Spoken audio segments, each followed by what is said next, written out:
में आपको बताएं कि साबिक वज़ीर-ए-आज़म के प्रिंसिपल सेक्रेटरी आज़म खान ने साइफर से मुतालिक अहम इंकशाफात कर दिए हैं। ज़राए के मुताबिक साबिक principal secretary Azam Khan chairman Tehreek Insaf के खिलाफ वादा मुआफ गवाह बन गए हैं। आज़म खान ने चेयरमैन तहरीक इंसाफ के खिलाफ 164 का बयान रिकॉर्ड करा दिया है और ये बयान मजिस्ट्रेट के सामने रिकॉर्ड कराया गया है, जिसमें आज़म खान कहते हैं कि लहराया जाने वाला साइफर जाली था और यहीं पर बनाया गया। हुकूमत को घर भेजने में कोई अमरीकी साजिश नहीं थी। आज़म खान ने कहा है कि चेयरमैन पीटीआई ने तमाम तरह को छुपाकर साइफर का झूठा और बेबुनियाद बयानिया बनाया और तहरीक अदम एतमाद से बचने के लिए साइफर को बैरूनी साजिश का रंग दिया गया। उन्होंने साइफर ड्रामा सिर्फ और सिर्फ अपनी हुकूमत बचाने के लिए रचाया था। आज़म खान ने कुछ चीज़ें क्लियर की हैं, उनका बयान सामने आया है, वो वादा माफ़ गवाह बन गए हैं और उन्होंने होश रुबा इंकशाफात भी किए हैं। साबिक principal secretary Azam Khan chairman Tehreek Insaf के खिलाफ वादा माफ़ गवाह बन गए हैं और उन्होंने 164 का बयान रिकॉर्ड करा दिया है। आज़म खान ने बताया है कि साइफर को मुल्की सलामती के इदारों और अमरीका की मिली भगत का जानबूझकर गलत रंग दिया गया। मेरे मना के बावजूद एक खुफिया मरासला अवाम में ज़ाती मफाद के लिए लहराया गया। अब्दुल बासित साबिक सफ़ीर है हमारे साथ, उनसे बात करते हैं। बासित साहब, बहुत शुक्रिया आपके वक्त का। अब्दुल बासित साहब, इस तरह के जो साइफर आते हैं ये रूटीन के मामलात होते हैं और इसका प्रोसेस क्या होता है जब साइफर आते हैं, किस तरह से रिसीव किया जाता है और कितने लोग इसमें जिन्हें शामिल किया जाता है, साइफर किन किन से शेयर किया जा सकता है? जहाँ तक साइफर मैसेजेस की बात है, उसमें 3 कैटेगरीज होती हैं। एक कैटेगरी तो होती है ज़्यादा लोगों में सर्कुलेट किया जाता है, फिर एक कैटेगरी 1 होती है, उसमें ज़रा कम लोगों को सर्कुलेट किया जाता है, और एक साइफर बाहर जो सफरा होते हैं वो भिजवा सकते हैं, जो सिर्फ फॉरेन सेक्रेटरी की आंखों के लिए होता है। तो जिस साइफर का हम इस वक्त जिक्र कर रहे हैं वो सिर्फ फॉरेन सेक्रेटरी को एड्रेस था, उसमें और किसी को वो सर्कुलेट नहीं हुआ। और बाद में जो मालूमात आ रही हैं वो फॉरेन सेक्रेटरी ने उस वक्त के वज़ीर ख़ारजा को दिखाया, फिर फॉरेन सेक्रेटरी ने प्रिंसिपल सेक्रेटरी के साथ भी वो शेयर किया, बताया उसके मुतालिक। फिर अब ये बात देखने वाली है क्योंकि जो रूल्स हैं वो तो यही कहते हैं कि साइफर की आप फोटो स्टैट कॉपी नहीं कर सकते, उसकी क्योंकि हर कॉपी की एक नंबरिंग होती है। अब देखना ये है कि जो साइफर उस वक्त के प्राइम मिनिस्टर को भेजा गया आया वो फोटो स्टैट थी या वो नंबर उसी साइफर की। और ये भी बड़ी इम्पोर्टेंट बात है कि जो फिर प्राइम मिनिस्टर ऑफिस से उस वक्त नेशनल असेंबली को जो भेजा गया, क्या वो साइफर की मजीद कॉपी थी या उसको तब्दील किया गया, पैराफ्रेज किया गया और आया उसका मतन जो रीजनल साइफर आया वाशिंगटन डीसी से वो मुताबिकत रखता है कि नहीं रखता। अभी वो सवालात हैं, अगर तहकीकात होंगी तो उससे पता चलेगा। लेकिन ये बात अपनी जगह एक लिहाज से अब हो ही चुकी है कि साइफर तो देखिए आया था और उस पर 2 बार नेशनल सिक्योरिटी कमेटी की मीटिंग भी हुई, एक पीटीआई की हुकूमत में और एक पीडीएम की हुकूमत में, और दोनों बार यही कहा गया कि अमरीकी जाने से ब्लेटेंट इंटरफेरेंस हुई।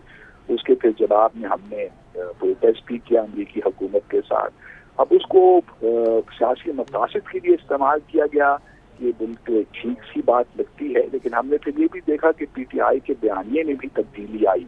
पहले उन्होंने कहा कि जी अमेरिका में कॉन्स्पिरेसी हुई, फिर कहने लगे यहाँ से कॉन्स्पिरेसी एक्सपोर्ट हुई, फिर वहाँ से इंपोर्ट हुई। तो एक लिहाज से मैं समझता हूँ कि इस किस्म की जो सीरियस चीज़ें होती हैं उनको पब्लिक डोमेन में नहीं लाना चाहिए, और क्योंकि वो आ गई थी उस वक्त मार्च के महीने में। अब्दुल बासित साहब, आप जो जिक्र कर रहे हैं कि नेशनल सिक्योरिटी काउंसिल की जो मीटिंग हुई थी और उसके बाद जो प्रेस रिलीजेस भी सामने आई जिसमें ये कहा गया कि मदाखलत हुई है, साजिश नहीं हुई साइफर के मामले पर, तो अब जो साइफर के हवाले से बातें की जा रही हैं और ये भी कहा जा रहा है, आज़म खान साहब ने कहा है कि जो ओरिजिनल साइफर था वो चेयरमैन पीटीआई कह रहे हैं कि उनसे गुम हो गया है। देखिए ये बात है ना कि आया वो साइफर को आया नंबर्ड कॉपी थी कि फोटो स्टैट थी, क्योंकि ये भी वायलेशन है रूल्स ऑफ बिजनेस की। जैसे मैंने पहले अर्ज किया, साइफर की आप कॉपी फोटो स्टैट नहीं कर सकते। आया फॉरेन सेक्रेटरी ने उस वक्त एक और नंबर्ड कॉपी पीएम ऑफिस को भिजवाई, क्योंकि जहाँ तक मेरी मालूमात हैं फॉरेन ऑफिस इस किस्म का काम नहीं करता कि वो फोटो स्टैट करके साइफर की वो पीएम ऑफिस भिजवाए। जो कुछ भी हुआ है वो पीएम ऑफिस में ही हुआ है और उस वक्त ऑब्वियसली आजम खान भी वहाँ प्रिंसिपल सेक्रेटरी के तौर पे मौजूद थे। उस वक्त वो भी इसी बयानी को तक़वियत देने की कोशिश कर रहे थे। तो अब ये जब चीज़ें सामने आएंगी, तो मैंने पहले भी कहा कि देखना ये भी होगा कि नेशनल असेंबली को जो भिजवाया गया कम्युनिकेशन वो क्या थी, और फिर नेशनल असेंबली ने सुप्रीम कोर्ट को भिजवाई, वो कम्युनिकेशंस क्या हैं। तो ये तमाम वो चीज़ें हैं कि तहकीकात होंगी तो पता चलेगा। लेकिन मैं समझता हूँ बहैसियत साबिक़ सफ़ीर के, और मैंने पहले भी ये कहा है कि कॉन्स्पिरेसी, देखिए हर मुल्क चाहता है कि किसी भी ख़ास तौर पे जो बड़े ममालिक होते हैं, अमेरिका हो गया ख़ास तौर पे, कि ऐसी हुकूमतें आएँ ऐसे पाकिस्तान जैसे ममालिक में जो कि थोड़ा बहुत सिंपैथेटिक हों, इंक्लाइंड हों। और फिर मैं दूसरी बात ये कहना चाहूँगा कि कोई कॉन्स्पिरेसी दुनिया भर में कामयाब नहीं हो सकती जबकि अंदर से कुछ लोग उसको न चाहते ऑन बोर्ड ना हो। तो इसमें बहुत से गेपिंग होल्स हैं अभी, और कोई बात कफियत के साथ नहीं की जा सकती। लेकिन ये जरूर है कि साइफर मैसेज आया था, और उसमें हमारे सफीर जो वाशिंगटन डीसी में, उन्होंने कंक्लूडिंग पैराग्राफ में ये जरूर कहा था कि ठीक है, बासित साहब साथ ही रहिएगा, बासित साहब साथ ही रहिएगा। फैसल वाडा साहब भी हमें ज्वाइन कर चुके हैं। फैसल साहब, बहुत सी बातें होती रही, पहले वीडियो सामने आती रही, जो ऑडियो लीक सामने आई है जिसमें उन्होंने कहा, चेयरमैन पीटीआई बारहा कह रहे हैं कि हमने इस पर खेलना है, अमेरिका का नाम नहीं लेना है। वो ऑडियोज तो अपनी जगह पर मौजूद हैं, और अब ये जो नई डेवलपमेंट, आजम खान साहब वादा माफ गवाह बन गए हैं, तो आपको क्या लग रहा है अब चीज़ें किस तरफ जाता देख रहे हैं आप? आपका देखिए, ये सब बातें मैं पहले ही बता चुका था कि साइफर भी झूठा है, और साइफर के मकासद क्या थे। साइफर झूठा था, अमेरिका ने साजिश की, फिर अमेरिका ठीक हो गया, फिर बाजवा साहब ने साजिश की, फिर बाजवा साहब को हमने एक्सटेंशन ऑफर कर दी, फिर बाजवा साहब को कहा कि आप इलेक्शन भी करा दें, फिर उन्हीं के कहने पर हमने पंजाब हुकूमत भी गिरा दी। तो भाई साइफर झूठा, साइफर सच्चा, बाजवा अच्छा, बाजवा बुरा। फिर आपने कत्लो गारत करा दी, ऐसे शरीफ का कत्ल हो जाता है, लोग नीचे आ जाते हैं, लॉन्ग मार्च शुरू आती है, साइफर शुरू आता है। इसके मकासद क्या थे? मकासद सीधे सीधे दो थे। एक था कि इस आर्मी, मौजूदा आर्मी चीफ को चीफ ना बनने दिया जाए, खास को चीफ बना दिया जाए, प्रेसिडेंशियल फॉर्म ऑफ गवर्नमेंट के तहत इमरान खान साहब को प्रेसिडेंट बना के बादशाह सलामत बना दिया जाए। ना इसमें कौम की तकदीर की बात थी, ना डेमोक्रेटिक चीजों की बात थी, ना ब्यूरोक्रेसी की बात थी, ना इकोनॉमी की बात थी, ना पाकिस्तान के लोगों के हालात ठीक होने की बात थी, ना स्कूल की, ना कॉलेज की, ना अस्पताल की। सारा खेल था अपने इंटरेस्ट का। कानूनी कार्रवाई होगी, बैलेट पर खान साहब नहीं होंगे, टिकट होल्डर पीटीआई का नहीं होगा, प्लेटफॉर्म क्लियर होगा। नवाज शरीफ साहब की सेकंड बिगेस्ट पार्टी है, वो ग्रुप और टोलों में जो पार्टियां बन रही हैं उनके साथ मिलकर कोalition गवर्नमेंट बना लेंगे, और एक बदनसीबी से एक अच्छा इंसान जिसको हम समझते थे वो अपने सेल्फ इंटरेस्ट की तरफ चल पड़ा और तबाही कर दी। और इस साइफर के अंदर, इस साजिश के अंदर आजम खान तो मौजूद थे प्रिंसिपल सेक्रेटरी, लेकिन गेम बनाने में शामिल कुरैशी साहब, असद उमर साहब, शीन मजाई साहबा और एक आध दो लोग खान साहब के साथ शाना बशाना थे, जिसके वॉइस नोट्स भी आ चुके और क्लैरिटी है। तो कानून के शिकंजे से बच नहीं सकते। फैसल साहब, यानी आप कहना चाह रहे हैं कि जो इसमें मुलव्विस थे, जो काबीना के लोग थे उस वक्त की काबीना के, शाह महमूद कुरैशी साहब, असद उमर, शीरी रहमान, जो आप शीरी मजारी साहिबा का नाम ले रहे हैं, वो सब भी शामिल तफ्तीश होंगे, उन पर भी कोई कार्रवाई होगी इसके इस हवाले से?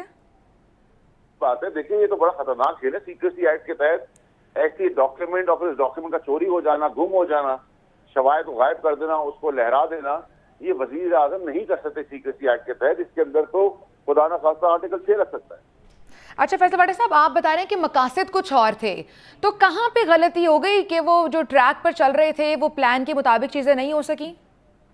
एग्जैक्टली जी, मकासद थे कि चीफ को चीफ से रोक दिया जाए बनने से, खास को चीफ बना दिया जाए, खुद प्रेसिडेंशियल फॉर्म हो गवर्नमेंट के तहत बादशाह सलामत बन के प्रेसिडेंट बन के बैठ जाए, वन मैन शो हो। लेकिन वो कहते हैं ना, मैन प्रपोजल गॉड डिस्पोजल, ये इंसान का प्लान था, ऊपर अल्लाह मियां था, चीफ भी बन गए मौजूदा चीफ। ये सारी चीजें भी जाया हो गई, एक्सपोज भी हो गए, शिकंजे में भी आ गए, और अर्श से फर्श की तरफ दवा है। और जो पीटीआई का वोटर सपोर्टर था वो उस दिन कम हो गया, पीडीएम कभी भी ज्यादा है, लेकिन उस वक्त कम हो गया जब ये 10,000 बच्चे जिनको गुमराह करके ब्रेन वॉश करके तंसीलात जलाई गई और शोहदा की तमस्कर उड़ाए गए, उनके माँ बाप से आप पूछे ना कि वो किस तरह हाथ उठा के रो रो के बदुआएं देते हैं। तो ये सब चीजें तो ऐसा नहीं है ना कि सिर्फ इंसान ही सब कुछ चला रहा होता है। अच्छा फैसल वाडा साहब, अभी आपको जो सिचुएशन सामने आ गई, इसके आगे क्या मुस्तकबिल लग रहा है आपको चेयरमैन पीटीआई का? जेल। सही, दोबारा जेल जाएंगे वो? बिल्कुल जाएंगे। तो पहले जो जेल जाने के बाद जो सिचुएशन बनी थी, दोबारा आपको लग रहा है वैसा कुछ होगा या नहीं? उसका 1% भी कोई करके दिखा दे, फिर पता चल जाएगा उनको। अब ये टॉलरेंस नहीं होगी। देखिए, मैंने पहले भी कई शोज पे कहा, आपको भी पीपल को बता देता हूँ, ये आर्मी चीफ जो है सिपा सलार ना पाकिस्तान पे कॉम्प्रोमाइज करेंगे, ना शौदा पे कॉम्प्रोमाइज करेंगे, ना अपने इदारे पे कॉम्प्रोमाइज करेंगे। इन 3 चीजों पे जो चीज बीच में आएगी उसको रोन डाले, बस स्ट्रेट ब्लाइंड मैंने आपको जवाब दिया। अच्छा फैसल भट्ट साहब, शाह महमूद कुरैशी साहब उस वक्त वज़ीर ख़ारजा थे और अभी हमारी बात हो रही थी, साबिक सफ़ीर अब्दुल बासित साहब हमारे साथ मौजूद थे। वो कह रहे थे कि इस तरह के जो साइफ़र आते हैं वो सिर्फ वज़ीर ख़ारजा की एक्सेस में होते हैं, ख़ारजा जो ऑफिस होते हैं उनकी एक्सेस में होते हैं। तो आपको नहीं लगता कि वहाँ से भी कुछ क्राइम हुआ है, उन पर भी बहुत बड़ी जिम्मेदारी बनती है? तो नाम लेके दिया है ना आपको, शाह महमूद कुरैशी, असद उमर साहब, मदाई साहब और कुछ लोग मुलव्वस हैं, इक्वली मुलव्वस है। इस साइफर जिसके पास आया है उसने पेश किया है, उसकी भी तो इनपुट होगी। वो फॉरेन मिनिस्टर तो ऐसे तो नहीं ना, ये सब चीजें आप एक आदमी ने की, सबने मिलकर की है ना, मिल मिलाए बगैर कुछ नहीं होता पाकिस्तान में। तो फैसल वाड़ा साहब, वो कौन सा साइफर था जो नेशनल असेंबली में भी भेजा जाता है और जो सुप्रीम कोर्ट में भी दिया जाता है साइफर की एक कॉपी, वो कौन से थे? देखिए, हमें तो इन चीजों का इसलिए नहीं पता कि हमारे पास तो 190 मिलियन का एनवलप आता है, हमें ये नहीं पता उसका लेटर था नहीं था, वो भी साइन करा लिया जाता है। नेशनल असेंबली में साइफर आता है, हमने तो नहीं कोई साइफर पढ़ा, मैं उस असेंबली का कैबिनेट का हिस्सा था, उसका जो साइफर लहराया वो असली था, वो गायब हो गया। तो जब कानून अपने कानून रास्ता बनाता वाड़ा साहब, है, साइफर कैसे गायब हो सकता है? बरामद करने के लिए क्या क्या किया जा सकता है कि चेयरमैन पीटीआई से वो साइफर लिया जाए जो इस वक्त जो रियासत की मिल्कियत है? लीगली अगर आपकी विल हो तो ये सारे केसेस भी 1 हफ्ते के, और साइफर को ढूंढ के निकालना और उसके बारे में बताने के लिए आपको सिर्फ 1 घंटा चाहिए। करने वाले बने, यहाँ करने वाला कोई नहीं है, बातें करने वाले सारे हैं। तो किसने करना है? कानून ने करना और किसने करना है। सही। अच्छा फैसल वाड़ा साहब, जो बहुत शुक्रिया, फैसल वाड़ा साहब हमारे साथ मौजूद थे, साबिक पीटीआई के रहनुमा।